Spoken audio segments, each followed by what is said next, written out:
Pessoal, semana horrível para os ativos locais, com uma grande decepção com o pacote fiscal. Isso mesmo com o externo ajudando, ou seja, o governo está tropeçando sozinho. Começando lá por fora, a curva americana fechou um pouco mais de 20 bips, tanto no vértice de 2 anos quanto no de 10 anos. O movimento foi impulsionado pela nomeação do secretário do Tesouro, Scott Bessent. Fundador do hedge fund Key Square, Bessent já trabalhou para George Soros e foi professor de Yale.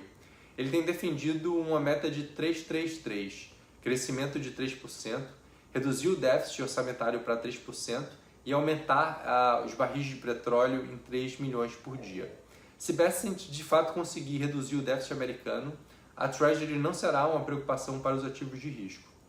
O Core PCI veio em linha com o esperado, com a inflação em 3 meses rodando em 2,8%, acima da meta, mas ainda compatível com o corte de 25 bips este mês. Vale notar que ainda teremos um payroll e um CPI antes da decisão do Fed. Caso vejamos números fortes de emprego e inflação, naturalmente aumentam as chances do Fed ficar parado na próxima reunião. Outro ponto de tensão em relação ao governo Trump são as tarifas comerciais. Na semana passada, Trump ameaçou o Canadá, México e China com novas tarifas para evitar drogas e imigração ilegal. Já no fim da semana, ameaçou taxar os BRICS em 100%, caso façam a substituição do dólar no comércio global. O mercado já está entendendo que esta é uma técnica de negociação de Trump. Ameaça e senta para conversar.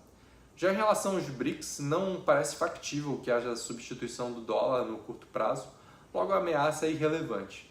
De China, tivemos uma surpresa positiva no PMI de novembro, principalmente no Caixin, na linha que a atividade fez bottom e devemos ver uma recuperação econômica já agora no último trimestre do ano. Vale notar que a China não precisou anunciar uma bazuca de estímulos e deve continuar nessa linha. Caso haja alguma decepção com a atividade, podem anunciar mais estímulos, pois ainda há bastante espaço fiscal e monetário para isso. Ou seja, temos juros americanos bem comportados e a atividade chinesa recuperando. Ambiente propício para ativos de risco, certo? Infelizmente não. O governo tem dificuldades para aproveitar essa janela de oportunidade. Até tivemos um IPCA 15 12 bips acima do esperado, mas pressionado por alimentação e passagens aéreas.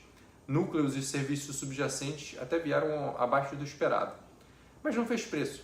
O que estragou os ativos locais foi o anúncio do pacote fiscal.